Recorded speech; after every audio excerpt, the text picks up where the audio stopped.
So good evening, everybody. My name is Luis Pulido with the Belmar Public Library. Welcome to the second Poetry Jam Cabaret, a bi-weekly series of open mic poetry jam sessions where local poets read to an enthused audience. We are here to share. Art Vielleux is back from the last show. He's going to be sharing with us, as you heard a moment ago, a number of his favorite poems that he loves to read. And I believe you're going to regale us with your original Untitled poem again, just to give a second shot at that one out, right? Yes, indeed. You know, one of the great things about poetry is, like good film, the more often you see it or hear it, the more you get from it. So I think listening to poetry repeated is a good way to really get the most out of it. Absolutely. I mean, it's just like watching a movie 2 or 3 times. Every time you see a good movie, you always see something new or different that adds just more to the meaning of that movie. And poetry is very much the same thing.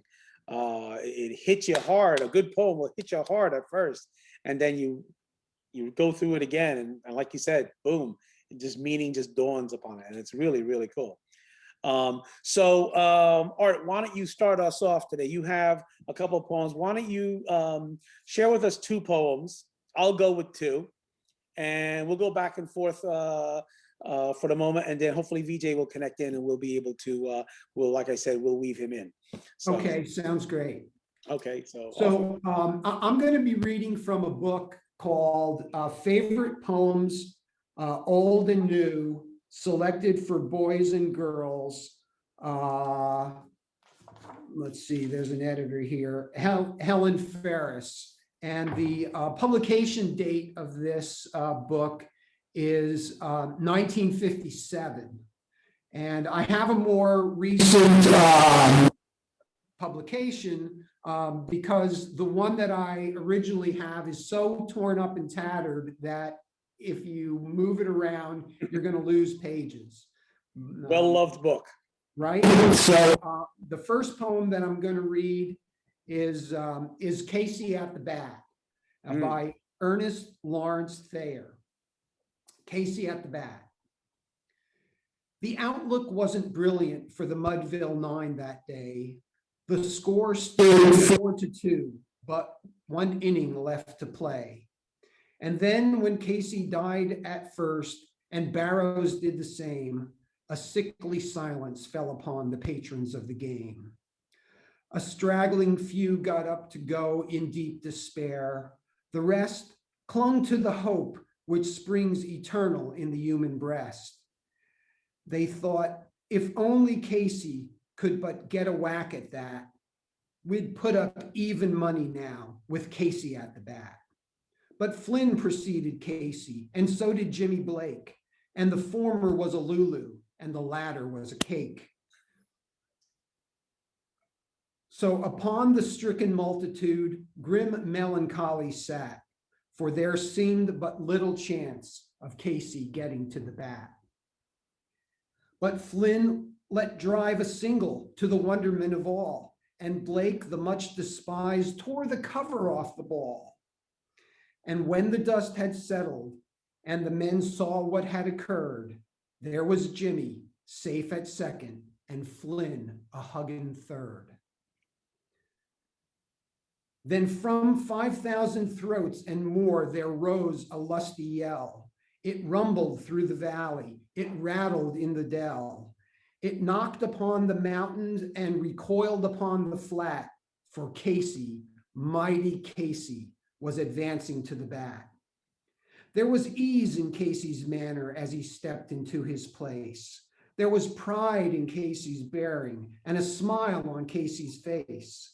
And when responding to the cheers, he lightly doffed his hat, no stranger in the crowd could doubt 'twas Casey at the bat. 10,000 eyes were on him as he rubbed his hands with dirt. 5,000 tongues applauded as he wiped them on his shirt. Then while the withered pitcher ground the ball into his hip, defiance gleamed in Casey's eye. A sneer curled Casey's lip. And now the leather-covered sphere came hurtling through the air, and Casey stood watching it and hauntly gandered there. Close by the sturdy batsman, the ball unheeded sped. That ain't my style, said Casey. Strike one, the umpire said. From the bleachers black with people went up a muffled roar, like the beating of a storm wave on a stern and distant shore. Kill him, kill the umpire, shouted someone in the stand. And it's likely that had killed him had not Casey raised his hand. With a smile of Christian charity, great Casey's vistage shone. He stilled the rising tumult. He bade the game go on. He signaled to the pitcher, and once more the spheroid flew. But Casey still ignored it, and the umpire said, strike two. Fraud, cried the maddened thousands, and the echo answered, fraud. But one scornful look from Casey, and the audience was awed. They saw his face grow stern and cold. They saw his muscles strain. They knew that Casey would not let that ball go by again. The sneer is gone from Casey's lips. His teeth are clenched in hate. He pounds with cruel violence his bat upon the plate. And now this pitcher holds the ball, and now he lets it go. And now the air is shattered by the force of Casey's blow. Oh, somewhere in this favored land, the sun is shining bright. The band is playing somewhere, and somewhere hearts are light. And somewhere men are laughing, and somewhere children shout. But there is no joy in Mudville. Mighty Casey has struck out. Oh, that is a great baseball poem. It's one of the best. It is the best of all baseball poems, the best. in my opinion. It's great. When was that written? Do you know? Gee, it doesn't have the date that it was written, but I'm sure that information is available online. Yeah, it goes back. I remember growing up with that. Yeah, this is an old one. Yeah. I mean, imagine they call 5,000 people are in the stands at a major game. Although today there's probably 5,000 people allowed on a ballpark. Well, yeah, exactly right. Maybe it's like more one of the old stadiums. Sounds like one of the old stadiums, like the Polo Grounds or something like that, right? Yeah. All right. Would you like the second poem, or do you go want for it. Go for number two. Then I'll jump in. So this second poem is called "The Spider and the Fly," and this is the type of poem that has it has a lesson to teach. So, "The Spider and the Fly" by Mary Howitt. Will you walk into my parlor? Oh, Vijay, hello. Vijay, hello, Vijay. You can unmute if you like, but Art's about to start a poem, so we'll welcome you in a moment. Go ahead, Art. The Spider and the Fly by Mary Howitt. Will you walk into my parlor, said the spider to the fly. 'Tis the prettiest little parlor that ever you did spy. The way into my parlor is up a winding stair, and I have many curious things to show you when you're there. Oh, no, no, said the little fly, to ask me is in vain, for who goes up your winding stair never comes down again. I am sure you must be weary, dear, with soaring up so high. Will you rest upon my little bed, said the spider to the fly. There is a pretty curtain drawn around, and the sheets are fine and thin. And if you'd like to rest a while, I'll snugly tuck you in.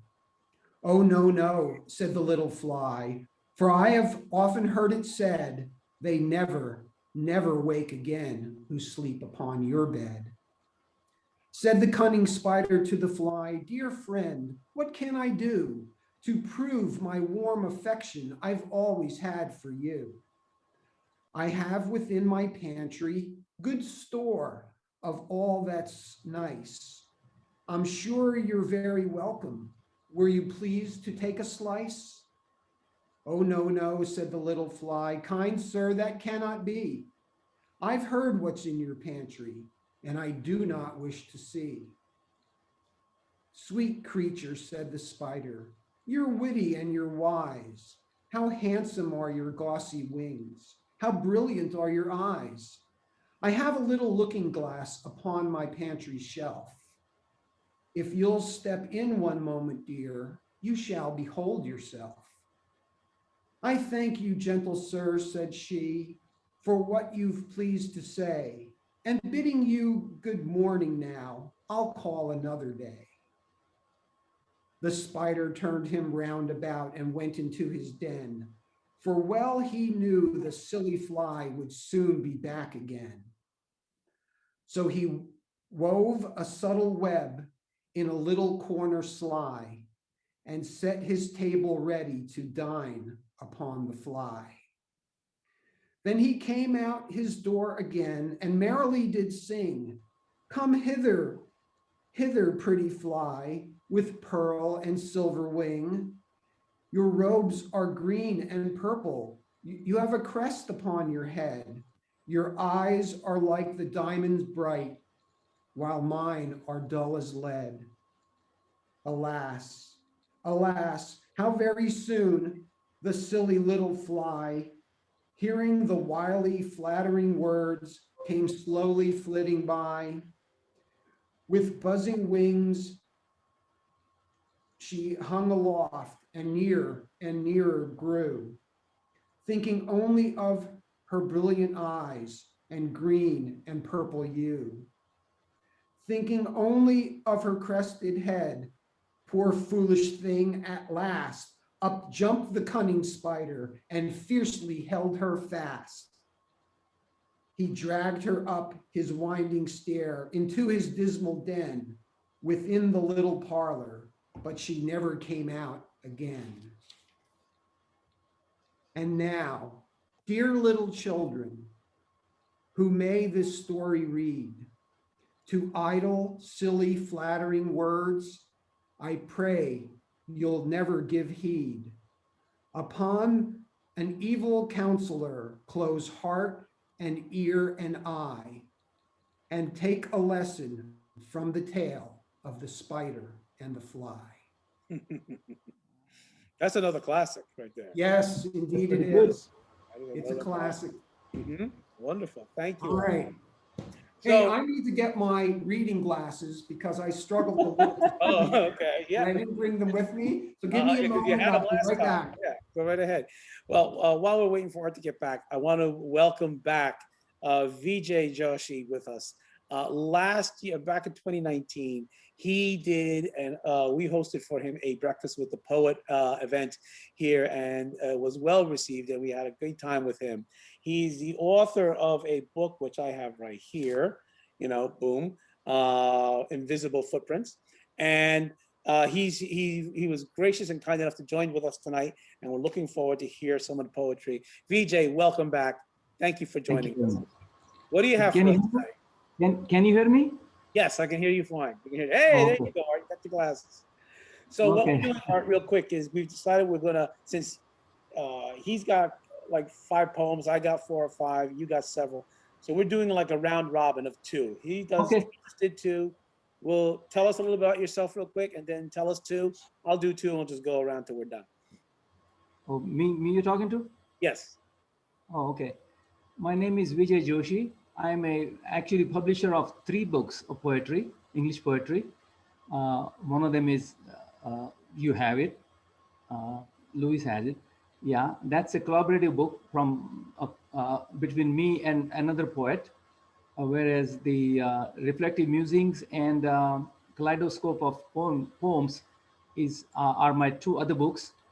I've been writing poetry for about 10 years now.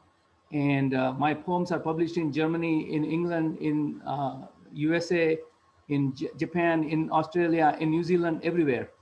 And I write actually about everything. Somebody asked me, what do I write about? So I said, whatever is necessary or comes to my mind at the time, I write it. So there is no subject that I have not written about. I've written some historical poems and some not so historical poems also, and so I'll be more than happy to read it to you when my turn comes up. Comes up. Well, the good news is it's your turn now. So why don't you share with us, like, say, one or two poems, and then I'll go with a couple, and then we'll swing back to Art, and then back to you again for a couple more. Okay. And so we'll end up with doing it like probably like two each, and we'll call it a night. So Uh, how long we have time? How much time you have? we have as much as an hour, but so as long as we want to make it, really. So Total 1 hour. So yeah. my first poem I'm going to read is it's called Face of War. It's a painting done by in 1939 by Salvador Dali. He's Okay. a Spanish realistic surreal painter, and he did it during the or aftermath of civil war, which raged in just before the World War II in Spain. Mm-hmm. And it was between Republicans or communists and the military. And military was supported by 3 or 4 or 5 different cities across the country, across the world. So this is about a skull that he painted when he was in California. During this time, he moved to California, actually relocated to California, where he stayed for about 10 years or so. And he made he was a lot of commercial success in California. And his most famous painting is called Memories of Time, which is about melted clock. Mm-hmm. He did a several version of that. And so this painting, the one I'm referring to, is called a skull painting. It's a picture of skull of human being, and within that skull, within the eyes and the ears and the mouth of the skull, there are images of another skull. Mm-hmm. Skull. So so this is a kind of a poem which is in Japanese is called Haiga, Haiga. Haiga is a poem based on the sketch or on a painting. Okay. So this is called Face of War by Salvador Dali. This is based on that. And it starts with discarded, withered, vintage, wanton carnage, heartless, ruthless, senseless slaughter, heartless, I say that, silenced voices, gaping wounds, charnel house. Charnel is a British word or Old English. It means that it's a funeral home. It's a pyre or funeral home. So silent voices, gaping wounds, charnel houses, this embodied barren visage of war. Decayed dry skin. Now all you see is the skull lying in the desert. So Dali has painted the way it is painted, and the meaning behind that is that during the war or after the war, it's a carnage. It's not a pretty sight. So decayed dry skin breaks down into molecules and continue to orbit the globe while dismembered skulls lie uninterred, unremembered yet again. So this is not the only time this has happened, or since it has happened. It is repeated. Senseless war is repeated all over the world for no reason at all. And it will continue to do so because people never learn from their mistakes. So that's my first poem. The second poem, can I read my second poem? Yeah, absolutely. Go ahead. Okay. It's called Statue of Poetry. And as opposed to Statue of Liberty, I thought of statue. I thought of statue as a poetry statue. So this is addressed to that. On the grounds of Poetry Island, tall and proud stands mother of all inspirations, statue of poetry. Plaque nearby proclaims, give me your powerful passions, your creativity, your sentiments, your voices, your rhythm, your huddled imagination from faraway shores, yearning to be free. It is a combination of, original word of Lazarus words and my own words. I opened while talking about this, while describing the statue, I'm opening my case, my briefcase, uprooted memories of my raw emotions, pour out into the fertile soil, planting new roots, and enhancing the beauty of the colorful landscape. So this has a tangential reference to my background as an immigrant. Probably you can hear it in my voice, in my accent. Yeah. It sounds like it's an adaptation to Emerald Lazarus's poem, The New Colossus. Yeah. Which an adaptation, but in my words. Yeah, in your words. It's like a reinterpretation of it. Yes. And to me, all this happening while I'm sleeping. That is the beauty of the poem. This is not the reality. This is a daydreaming in my backyard. Okay. So at the end, I'm saying, as I wake up from my dream, I find roses, pansies, and begonias dancing in the wind in my backyard, and my pen resting peacefully on my desk on a blank piece of paper. So in fact, I did not write anything.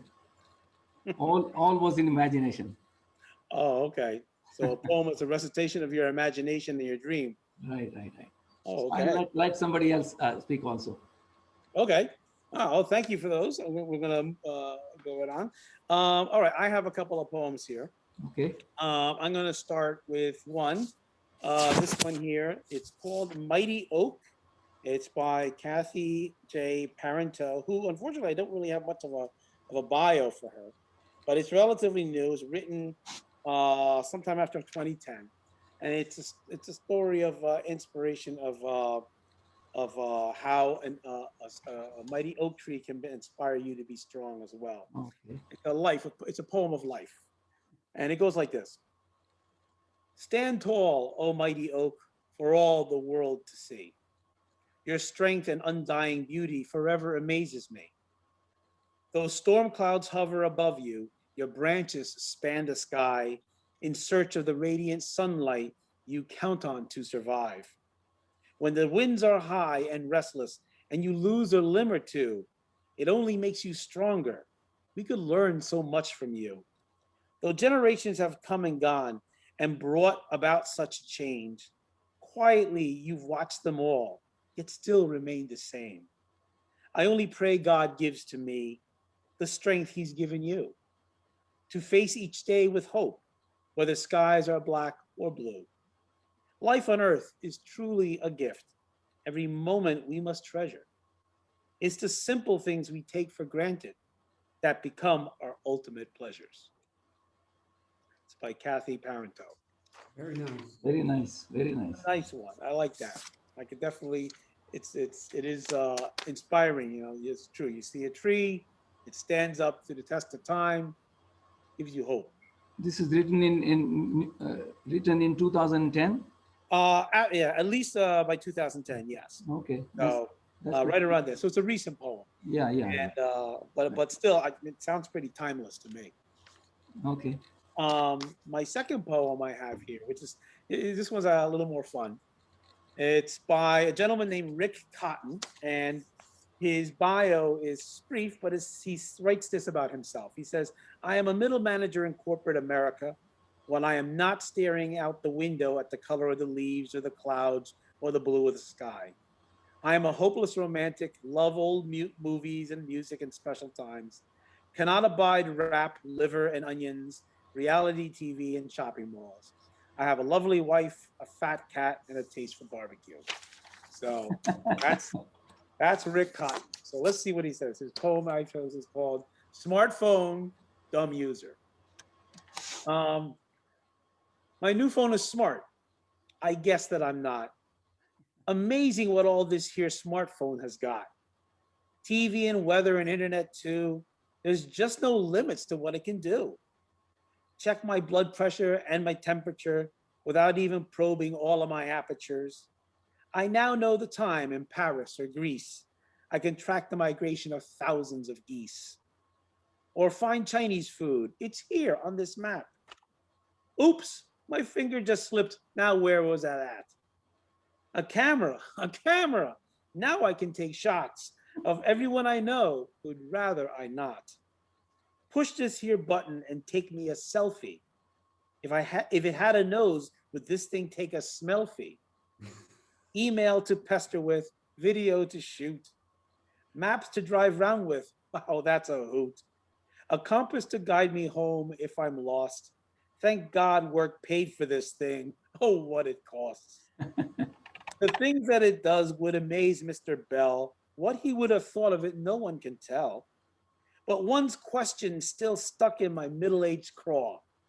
Despite all the gizmos that strike me with awe, they're fun and they're useful and techie and all.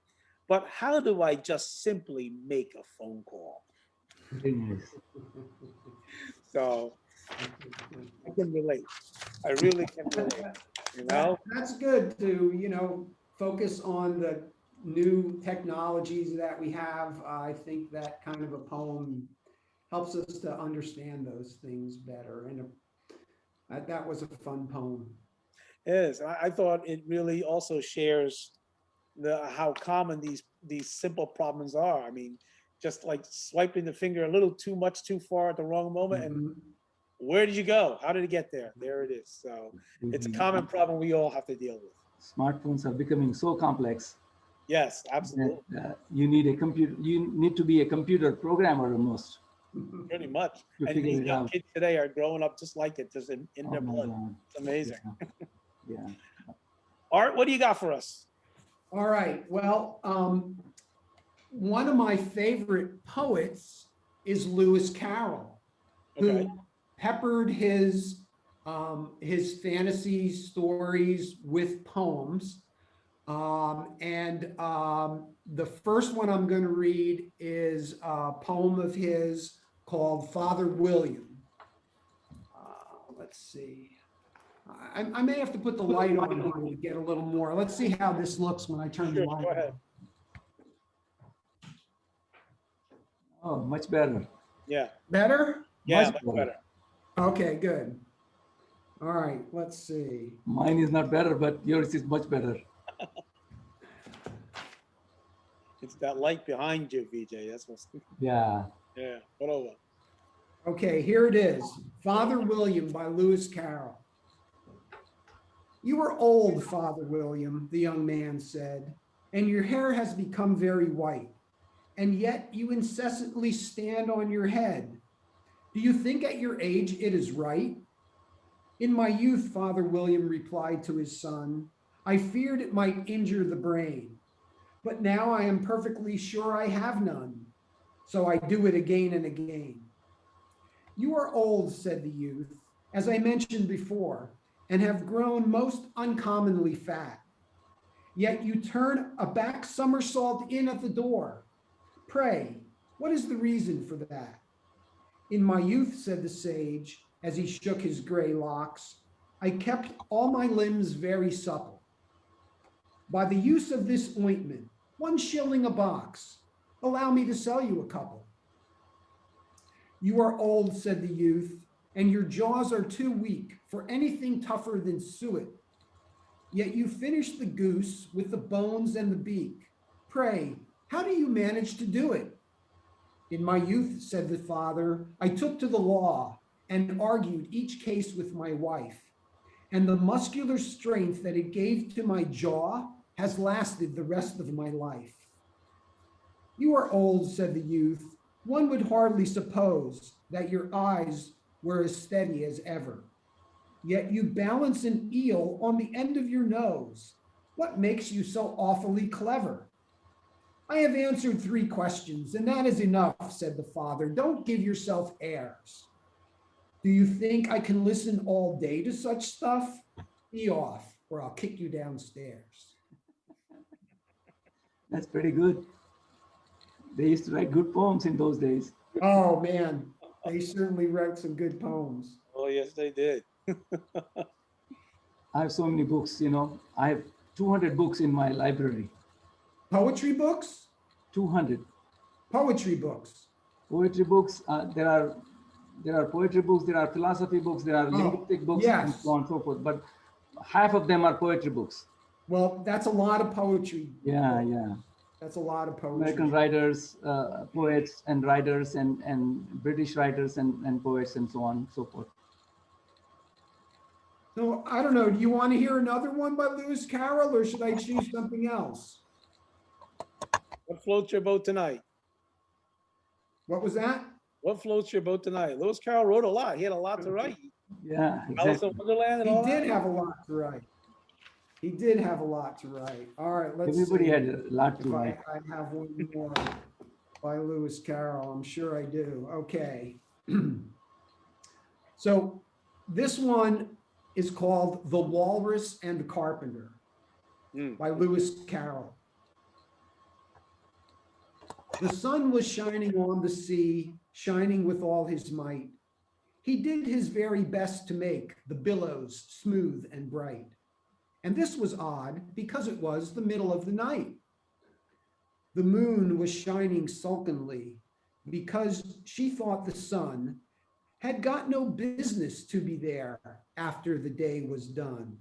It's very rude of him, she said, to come and spoil the fun.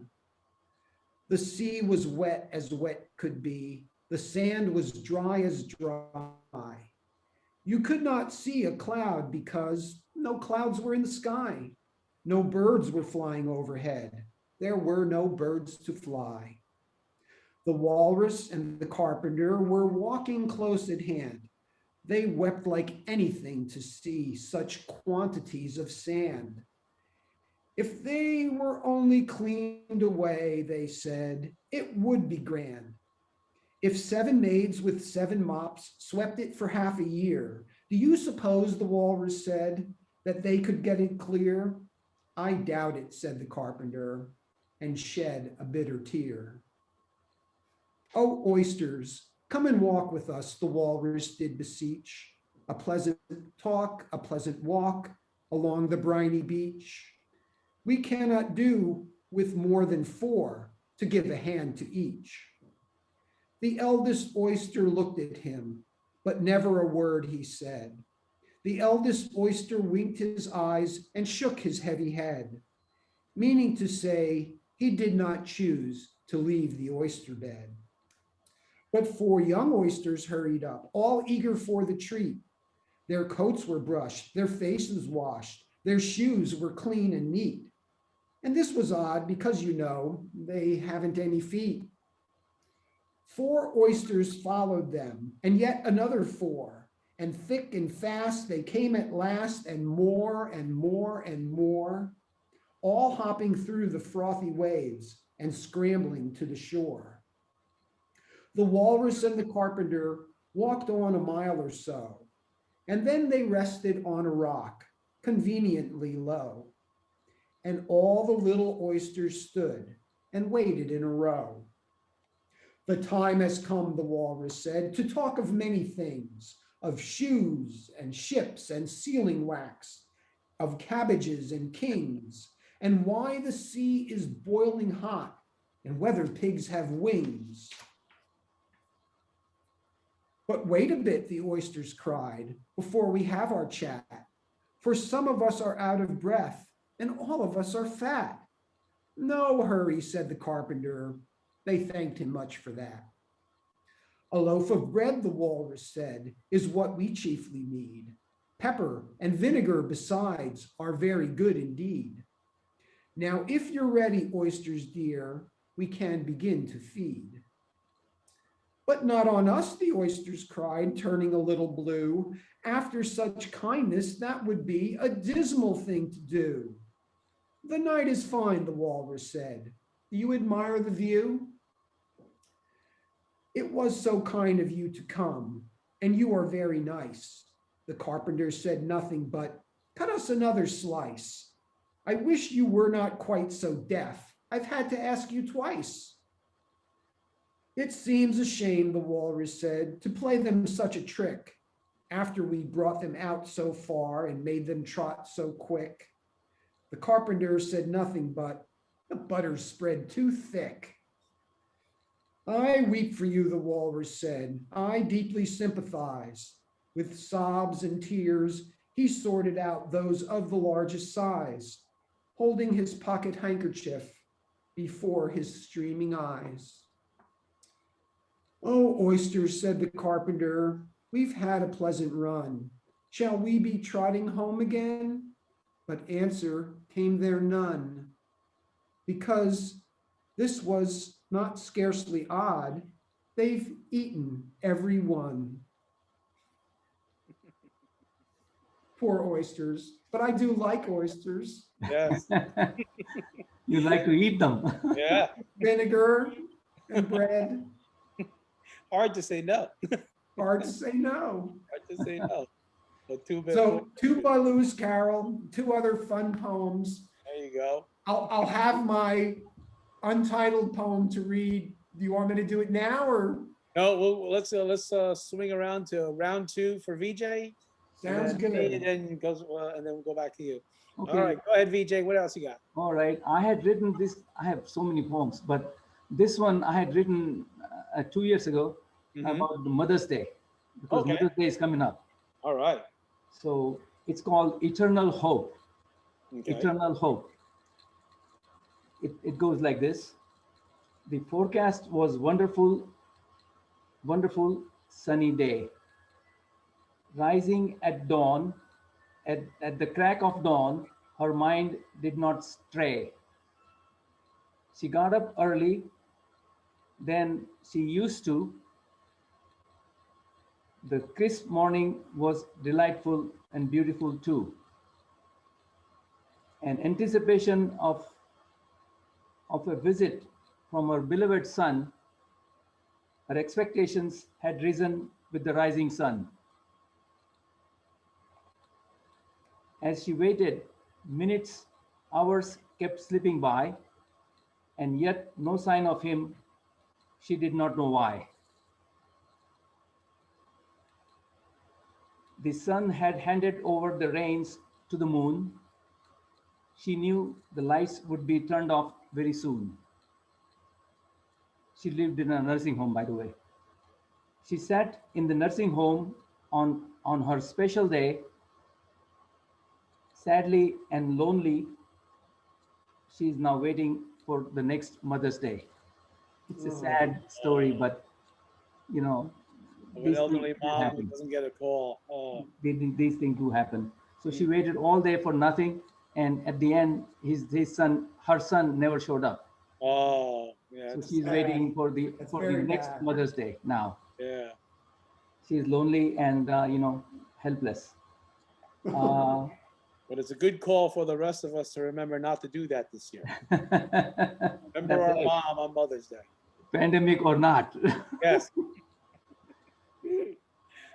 This So you is, have another one. yeah, this is called Just Leave Us Be. These are the words who are speaking. Oh, the words are speaking. Words are speaking. Okay. So went to look for words to explore, found them scattered on the floor. Some with love, some with hate. Now description of the words. Some quite bland, some with taste. Some with joy, some with pain, some with truth, simple and plain. Some with despair, some with hope, some with lies on a slippery slope. Some quite serious, some had fun, some rejoicing, some lamenting. some pretty short, some pretty long, some quite weak, some quite strong. Some were ignored, some were adored. Some were amused, some were bored. Like people, they feel, they breathe, they feel. If abused, they are hurt a great deal.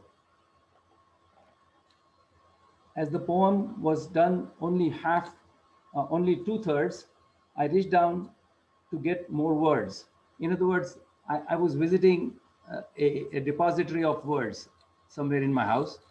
And during that depository, while searching for the words came down, they scattered all over the floor. So this is the description of the words. Oh, okay. Suddenly the words screamed in agony because I was disturbing them, I guess. So suddenly the words screamed in agony, stop the torture, stop the poetry. Free we are, scattered we might be, leave us on the floor, just leave us be. At the end it says, because the words are everybody's abusing the words constantly while talking, while making poetry, while writing it, and arguments and so on and so forth. So words were disgusted and they wanted to be free and they wanted to be leave alone, be left alone. So that's the poetry. I don't blame them, given how some people have been using them over the years. Sure. Okay. That was a really good way of looking at it from the words point of view. I think that was a very clever poem. Yeah, exactly. Clever. Thank you very much. Yeah, so this is about the words, and it is what they think. Well, we don't think, but they think. Yeah, that's right, because they're the ones being used all the time. So they would have something to say. They should have something to say, apparently. Okay.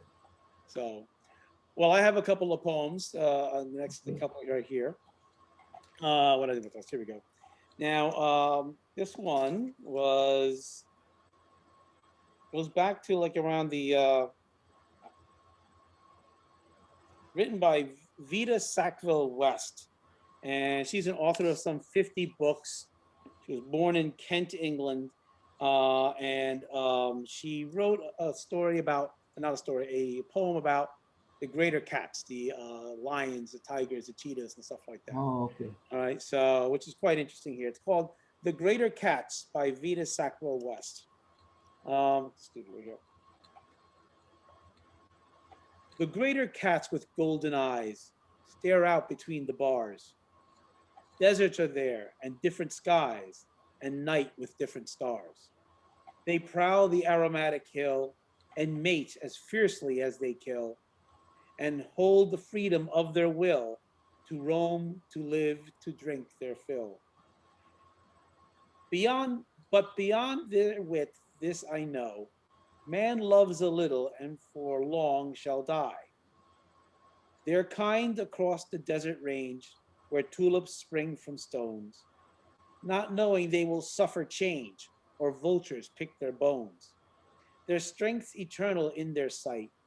They rule the terror of the night. They overtake the deer in flight, and in their arrogance they smite. But I am sage, if they are strong. Man's love is transient as his death is long. Yet, oh, what powers to deceive! My wit is turned to faith, and at this moment I believe in love and scout at death. I come from nowhere and shall be strong, steadfast, swift, eternally. I am a lion, a stone, a tree, and as the polar star in me is fixed my constant heart on thee. Ah, may I stay forever blind with lions, tigers, leopards, and their kind. Interesting. It's a play on, like, say, how great the cats are. They know not their fate in life. We do. We know we're going to go one time. So therefore we die a long death because we know it's coming. They do not.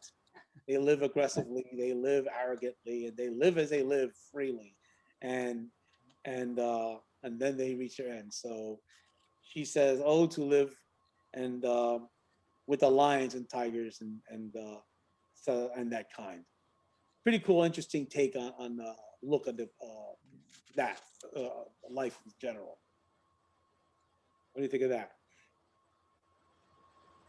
I think she must have has special fondness for the big cats in order to write a poem like that. You know, I wonder what her experience was that brought her to that poem.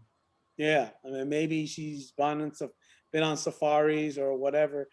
Early in the poem, she writes that they stare out behind the bars, between the bars. So I'm wondering maybe she's looking at these cats at a zoo, you know, and seeing in their eyes their desire to be back in the deserts and the savannas again. So Yeah. The zoo or a safari, maybe Africa or something. yeah, possibly. Yeah. It's British. Um, You never know. so I got this other poem. Now this one here is written by Oliver Wendell Holmes. Okay. Okay. And this was written in 1830.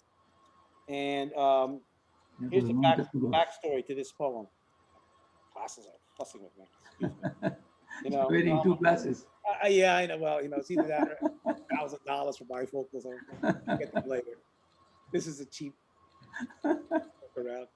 All right. The backstory is this.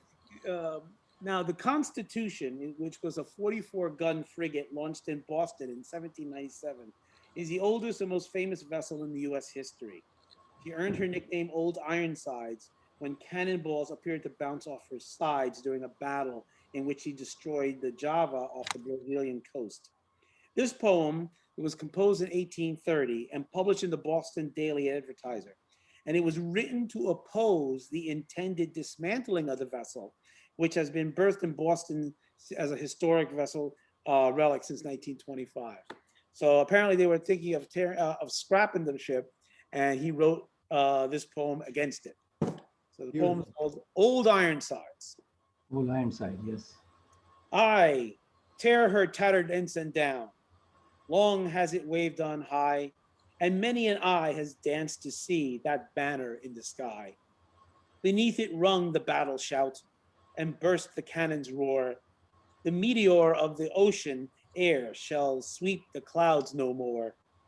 Her deck, once red with heroes' blood, where knelt the vanquished foe, when winds were hurrying over the flood, and waves were white below. No more shall feel the victor's tread, or know the conquered knee. The harpies of the shore shall pluck the eagle of the sea. Oh, better that her shattered hulk should sink beneath the wave. Her thunders shook the mighty deep. There should be her grave. Nail to the mast her holy flag, set every threadbare sail, and give her to the gods of storms, the lightning and the gale. Great. Good. Better to sink her at sea where she deserves than to carry her A heart. proper burial. Yes. Not just to be dismantled. Yeah, I know.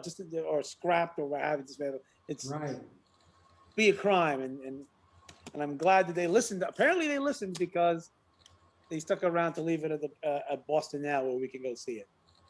Oliver Wendell Holmes was also known for his political views. Yeah. Mm-hmm. In fact, wasn't he a one of the justices, Supreme Court justices?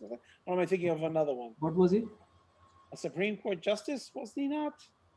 No, I'm thinking of no, that's different Holmes. Different Holmes. Okay, that's probably one of them. Okay, cool. All right. So yeah, so those are the couple of poems I got lined up. Art.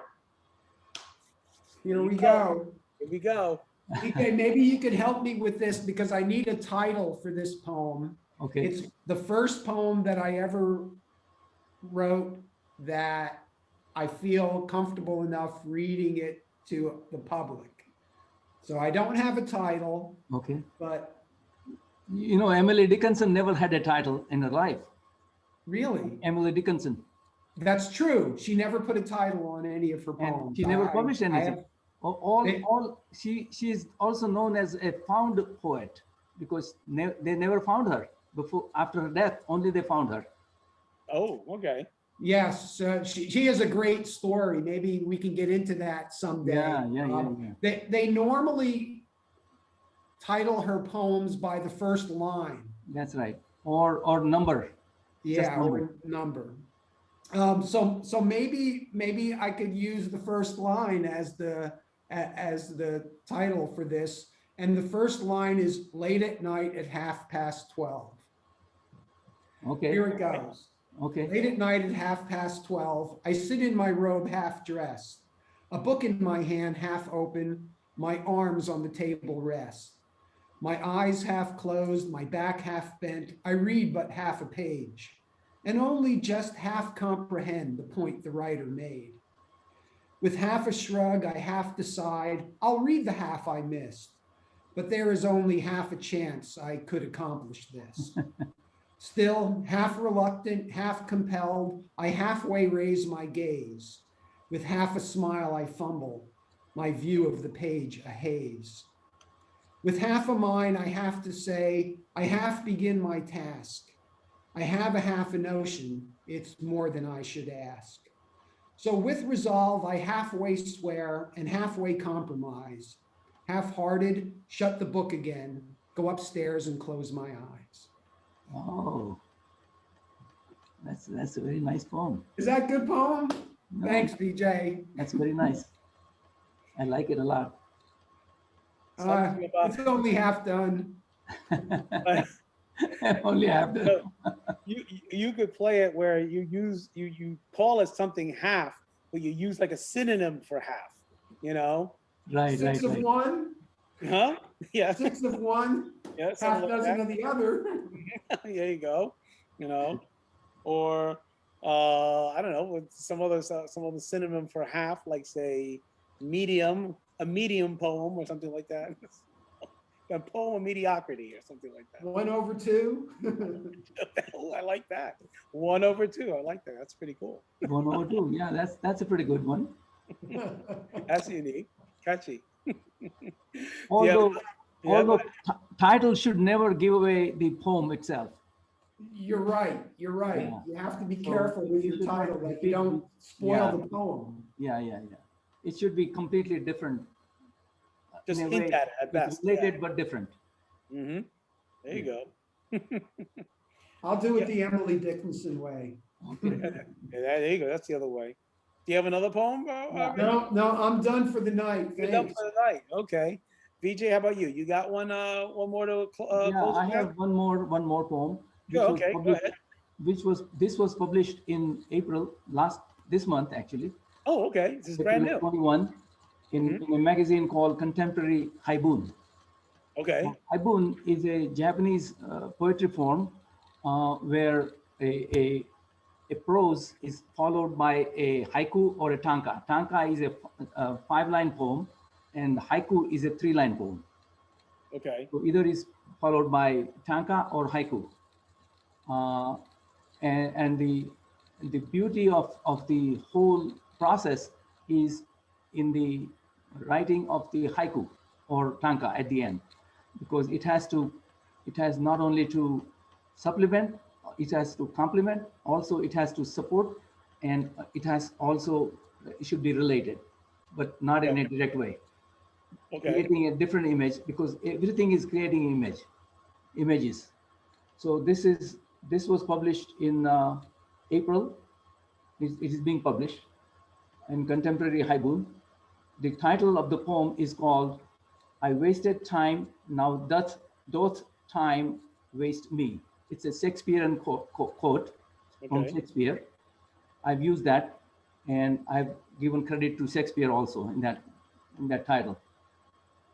He never watched the sunrise. He never smelled the flowers. He never explored the world.